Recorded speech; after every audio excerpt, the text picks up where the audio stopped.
Thank you so much, and hello everyone. So Paul Boyke has already warned you about my talk today. So I am Dea, exactly. I just finished my master's at ETH, and I was able to do my master thesis in Paul Boyke's lab at Stanford.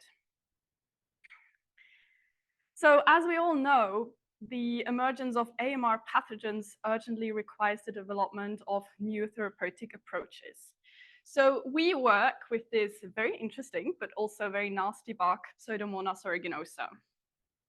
Pseudomonas is involved in chronic wound infections of diabetic ulcers, but also chronic respiratory infections often associated with cystic fibrosis.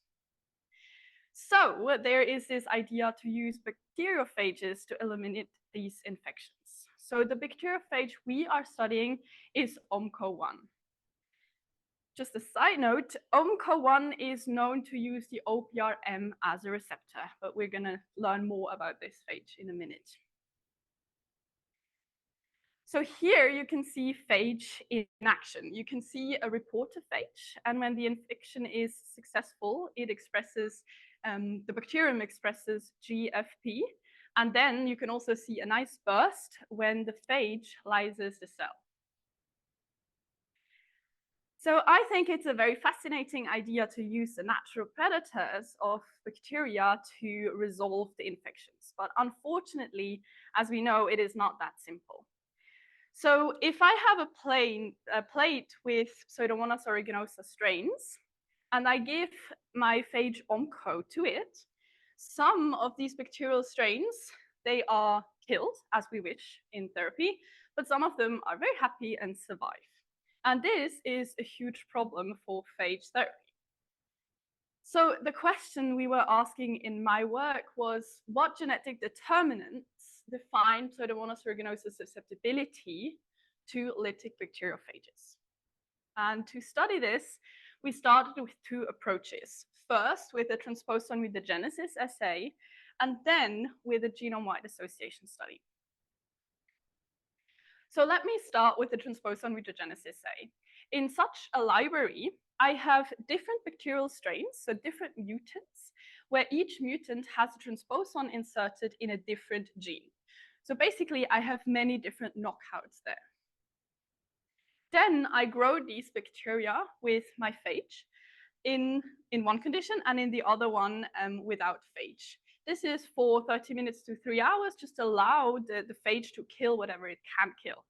Because, yeah, as you can see here, some of the bacterial strains are killed and some survive. Then I sequence the transposons, I map them back to the genome, and I count for the transposons or the equivalent genes. And this gives me then two scenarios. In the scenario down here, I don't have a lot of the transposons. This means that my bacteria was killed. So yeah, these are not really the genes involved in phage infection, because they have a knockout. So these are not the genes we're interested in. So in this scenario here, I find a lot of the transposons. So I find a lot of genes. So this bacteria was able to survive. So the knockout was protective for phage infection. So these are the genes we are interested in phage, and we can tell something about phage infection. So let's talk about the results. In my screening, so many flagella genes were popping up.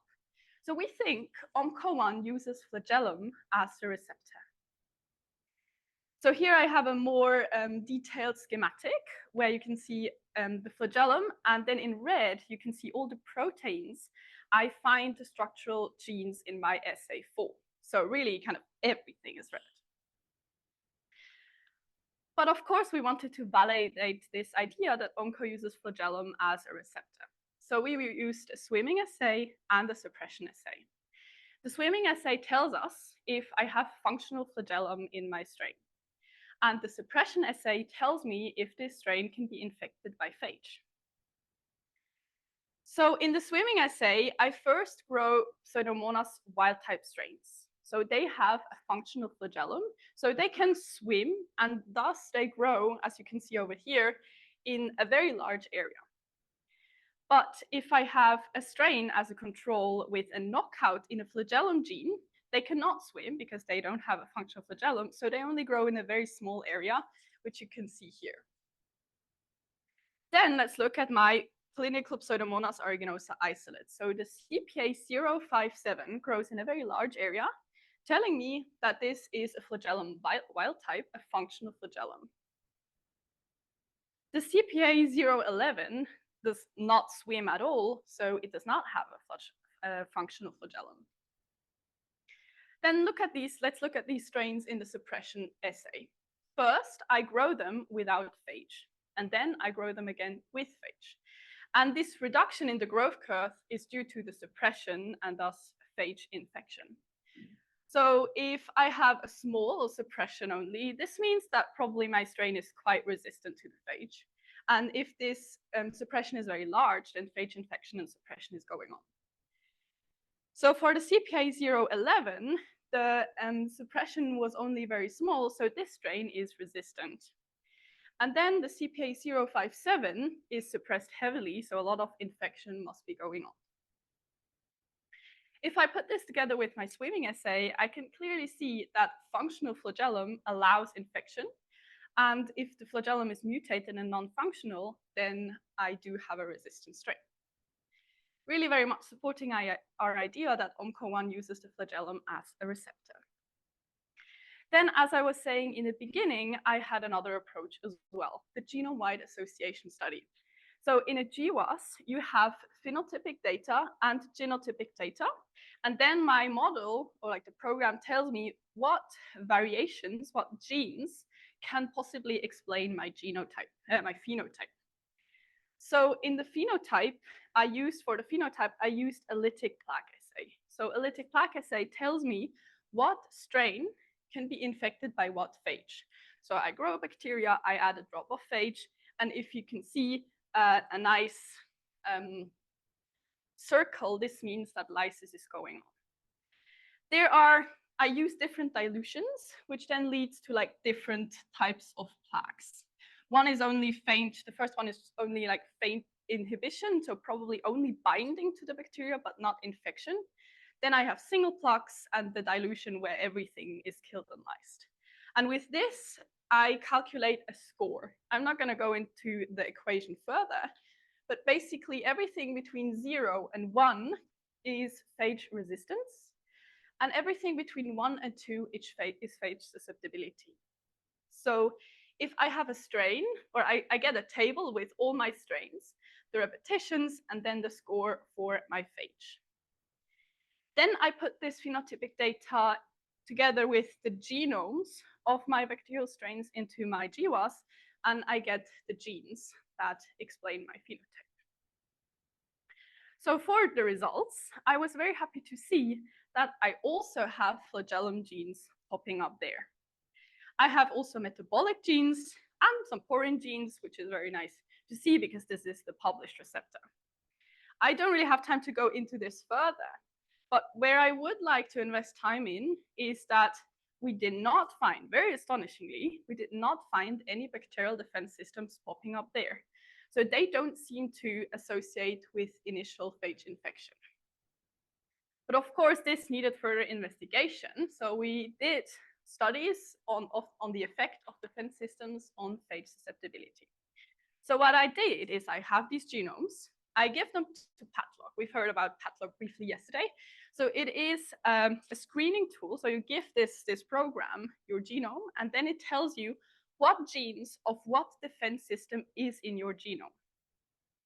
Then I took this data and did a generalized linear model where I correlate the presence and absence of these defense systems with the susceptibility score from my lytic plaque assay I used before. And very surprisingly, defense systems don't seem to explain the phage susceptibility. So here in this plot on the y-axis, I see kind of like the most significant defense systems. Here I have the coefficient estimate of my model, and then the model tells me that none of these defense systems are actually significant. And this is why we come to the conclusion that receptors and not defense mechanism drive lytic phage host range. We did the same for another phage, LPS5, and how surprising, LPS5 uses LPS as the receptor. And there we can also see that variations in LPS explain my phage host range. And again, the defense systems I then associated with the host range were not significant. So this really posed a lot of questions, and we were thinking, okay, well, what are these defense systems doing? Why are they there? And one idea we had is that maybe defense systems are only for certain type of bacteria. So phages, sorry. So these are lytic phages, but then there are also the temperate phages, right? So I did the same thing, this pipeline, but instead of testing for susceptibility or correlating with susceptibility, I did a model with the number of temperate phages in my bacterial genomes. And it was very cool to see that here we do find an association, that defense systems are associated with the number of temperate phages. So to conclude, in the transposon mutagenesis assay, I was able to identify the flagellum as a receptor for ONCO1. We also see some evidence for the published OPRM receptor. And actually, there is the phage PhiKZ Joe Bondi in San Francisco is studying, and it's like almost similar. It's like almost the same as OMCO1, and it also uses two receptors, and one of them is the pili, and the other one is the flagellum. Then in the GWAS, we did not find any defense systems popping up, and when we investigated this further, we saw indeed that there is no correlation between defense systems and susceptibility. As I said, I tested it for LPS5 too, and we were very happy to see that defense systems might help or have a correlation with temperate phages.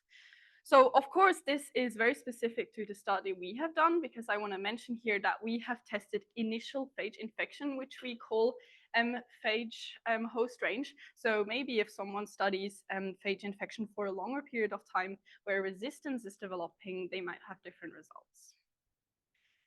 Yeah, so this was my master thesis work. I'm actually back from Stanford, and yeah, looking for PhDs. So if anyone wants to get in touch with me. Yeah, and with this, thank you so very much for your attention. I also want to say a big thank you to Paul Boyke. I was so happy with him as a supervisor and in his team. Also to the whole Boyke lab and Julie Bourtois, she was my close supervisor. And then also Martin Lössner at ETH, who was a great help during all of my masters. Thank you so much.